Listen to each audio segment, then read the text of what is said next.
Olá, eu me chamo Gabriel da Silva Pontes, sou graduando em Engenharia Geológica na Universidade Federal de Pelotas e este trabalho consiste na apresentação dos resultados obtidos durante a elaboração do primeiro experimento da disciplina de Mecânica dos Fluidos. A execução deste experimento consiste na construção e utilização de um manômetro.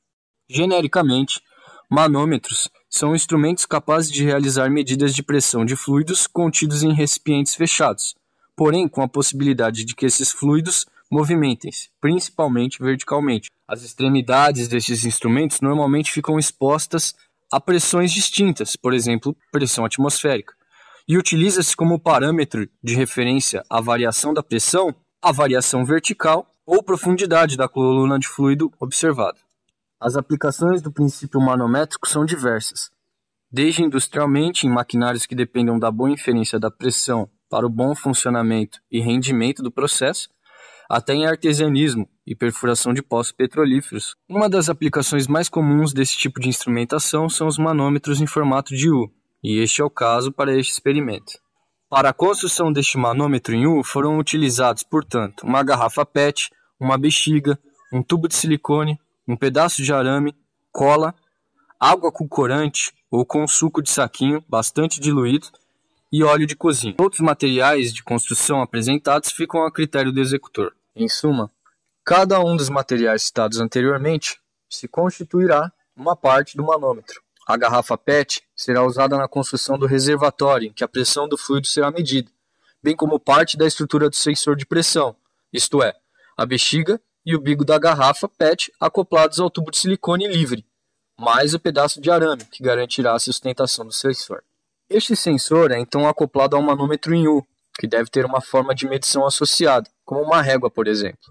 Os fluidos manométricos são critérios do executor. Os utilizados neste experimento foram óleo de cozinha e água, ambos com densidade conhecida. A água, por sua vez, está diluída com suco de saquinho. Esta diluição facilita a visualização do movimento do fluido. Esquematicamente, esta instrumentação de medição de pressão está diretamente associada à capacidade dos fluidos observados de deslocar a coluna associada a ele, ou sua profundidade. A variação na coluna ou capacidade de deslocamento é diretamente proporcional à pressão aplicada.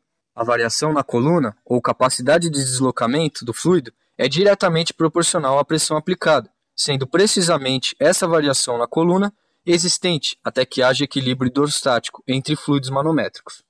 Especificamente para o manômetro apresentado, as variações na coluna de fluido cessam até que a variação de pressão imprimida no sensor pela coluna de fluido no reservatório seja equivalente ao peso, ou seja, força aplicada em função da gravidade deste fluido.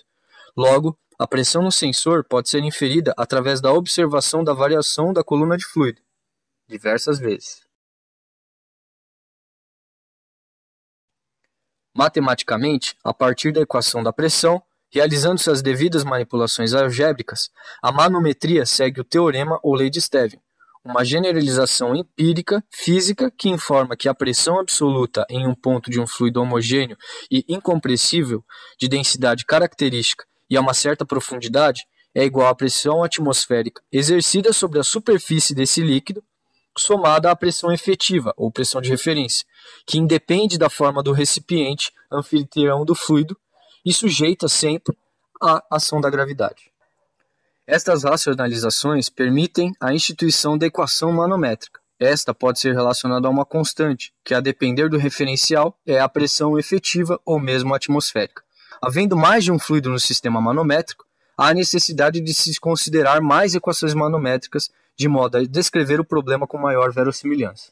Se aplicarmos o supracitado ao sistema manométrico do experimento, podemos inferir que o comportamento esperado seria, a partir de uma referência de tempo inicial, em que o sistema está em equilíbrio, ou seja, o sensor não está submetido a variações de pressões, registra-se uma altura específica na coluna de fluido.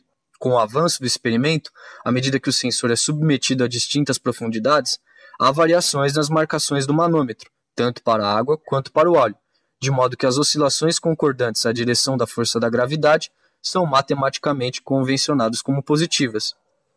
Variações horizontais na posição do sensor não imprimem diferenças na pressão marcada, de modo que o conjunto dessas observações são condizentes com o esperado para a lei de Stevin.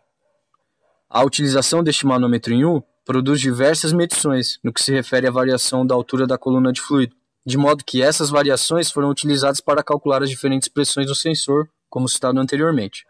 Essas medições, quando diagramadas e linearmente relacionadas, exibem padrão positivo de correlação entre a altura da coluna do fluido e o incremento na pressão. Mais uma vez, são condizentes com a lei de Stevens e também são usuais à determinação da pressão da coluna hidrostática, atingindo o objetivo do experimento. Obrigado.